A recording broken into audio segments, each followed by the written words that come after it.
bizarre start to the season. Right before the first play from scrimmage last night, just 6 seconds into the game, Dak Prescott said he had to spit when he was talking to Tyler Booker, and Jalen Carter was nearby and asked Dak if he spit at him. Carter quickly spat back at Prescott. He was immediately ejected just moments after kickoff, and both players spoke about it after the game. Take a listen. You know, it was a mistake that happened on my side. It just won't happen again. Just not being able to start the game, even finish the game. But we'll get it better. It won't happen again. I was just looking at him. I was right here by the two linemen, and guess I needed to spit, and I wasn't going to spit on my lineman, and I just spit ahead. And he asked, or he goes, "You trying to spit on me?" And at that point, I mean, I felt like he was insulting me. Like I wouldn't spit on somebody. I'm damn sure not trying to spit on you. Like we're about to play. Yeah, so the Eagles lose their best defender right from the get-go. How would you characterize, RC, what you saw last night from Carter? Well, I think first off, you showed a large level of immaturity, right? You also have to understand the lack of respect that shows for any human that you would spit on them. And even if you're asking Dak Prescott the question, hey, did you spit on me? That means that, or did you spit at me? That means he ain't spit on you.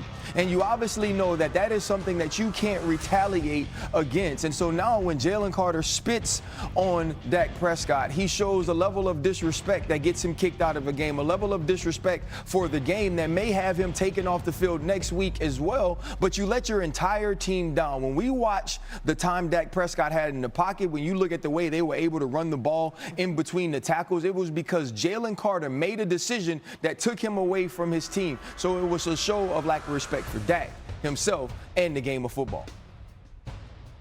Yeah, it's also impulse control. I teach my kids all the time, like you could build a lifetime of credibility and make a stupid decision for 30 seconds, and it can ruin everything you've built up until that point. And hopefully Jalen Carter can go further and learn from this, but learning from this means you don't do stupid things anymore, because this was absolutely stupid. I don't want anybody to misconstrue that, even though me and RC are talking about the lesson that you can learn through this. Control your impulses. Be a professional. These are the things that we talk about. So as he goes further in his career, he's a phenomenal player. Nobody can take that away from him, which also should tell him the camera is always on you, big fella. People are always going to be paying attention to what you're doing. You have to learn, move forward from this. I don't think it's anything that we need to beat him up over for the rest of his career or the rest of the season, but he has to control his impulse, not only to be available for his team, but it carries over into life as well. And hopefully he can start putting his best foot forward as he moves forward from this. Yeah, and we've all heard about it, the league's emphasis on sportsmanship. We saw Nolan Smith Jr. get a 15-yard penalty for taunting. So it's going to be interesting to see, does this action potentially result in a suspension of some kind as the Eagles travel to Kansas City for a tough matchup in week 2. All right, let's get back to football, shall we? Because there was a game to be played. So, RC, jump in on this. And again, no Jalen Carter. And here's the opening drive. Dak Prescott connecting with CeeDee Lamb, 32-yard gain. Last night, it was an absolute fight to line up over Adoree Jackson. CeeDee Lamb makes a play there. But after that first touchdown, you're going to see Jalen Hurts a lot of time in the pocket. He escapes. Touchdown, Philadelphia Eagles with MJ shrug at the end. Yeah, I love it. He had 2 rushing touchdowns. Here's Hurt handing off to Saquon, who finds the end zone. I mean, we saw Saquon Barkley in the end zone so much last year. This was the first touchdown, I'm sure, of many.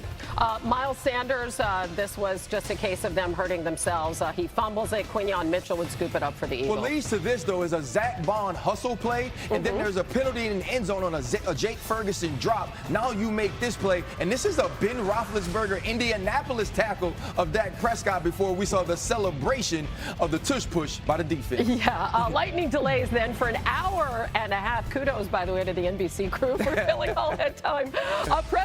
Prescott now to George Pickens here, gain of 15. This was a big play. They needed this throw. They throw it to the outside. Pickens extends his hands, catches the football 2 feet down. All right, this is a crucial job, one of a couple by CeeDee Lamb. This is on a 4th down play. Do you like the call? Well, you know what? I do like the call. You listen, you go, you try to make a play, and this is right now when Marcus Spears is scratching his head because on 4th and 3, there's a switch route. Dak Prescott throws the ball a little far. CeeDee Lamb can't come down with it. Cowboys started over on downs. Eagles win 24-20. Here's Lamb after the game. Man, that's terrible. Honestly, I feel like, I can't point no fingers at nobody else, you know what I'm saying? And I take full accountability and everything else that come with it because, as for me as a player, I prayed for moments like that, you know what I'm saying, and the ball to come my way. And obviously for me to not come up with it, bro, it stings a little bit. Well, we found a way to win. And when you come out in week one, the different challenges and the different unknowns, it's just about finding ways to win.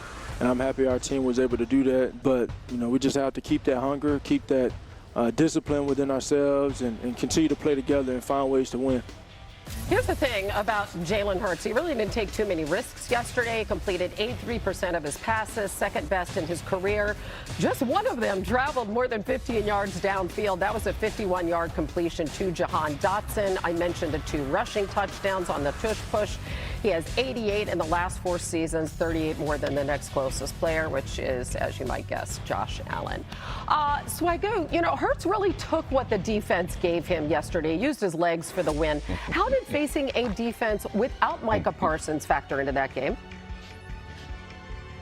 Yeah, I couldn't help but think about what about chase downs, and that's something that I marveled with Micah Parsons, his athletic ability, his speed, especially when you have quarterbacks like a Jalen Hurts. Maybe he would have got there a couple steps before Jalen converted a third down with his legs. Maybe he would have got there in the backfield to sack him. These were the type of things that kind of glare when you look at his absence, right, with these athletic quarterbacks.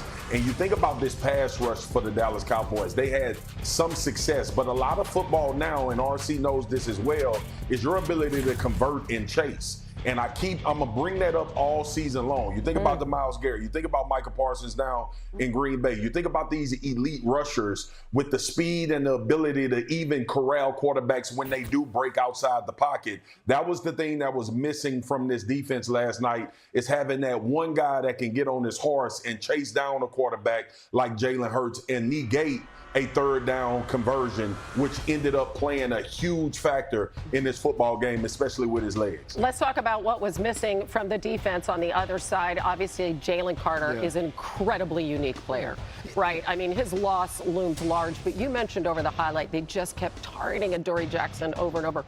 What are your concerns about this defense going forward? Listen, we knew the entire offseason who was going to play opposite Quinyon Mitchell. Quinyon Mitchell, as a rookie, was one of the best cornerbacks in all of the league. And Adoree Jackson won the job. They tried Keely Ringo in the preseason, but what I saw last night was, whether it was CeeDee Lamb, George Pickens, in the most important moments, they went to the guy that Adoree Jackson was covering, and we're going to see that for the entire season. Listen, you do not want to be the village bicycle where everybody gets a ride. And so now when you're playing these teams who have elite 1Bs or have elite number 2 receivers, Adoree Jackson is going to be locked on those guys in one-on-one situations, and he will be the target. Vic Fangio is going to have to figure out a way to roll coverage, play double, and allow Quinyon Mitchell to go one-on-one with maybe a number 2 to alleviate some of the stress on Adoree Jackson. And don't get me wrong, Marcus, we all know, and you know this as well, Mina, a little rush from Jalen Carter where Dak Prescott could have some people around his feet may help a little bit as well. Tremendously.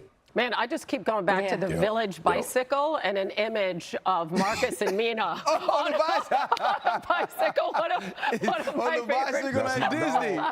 That's my dog. One of my favorite photos of all time. Big wheels. But Mina, let's go back to Dak Prescott. He looked like the Dak of old. I mean, if you're the Cowboys, what do you take away from that performance last night?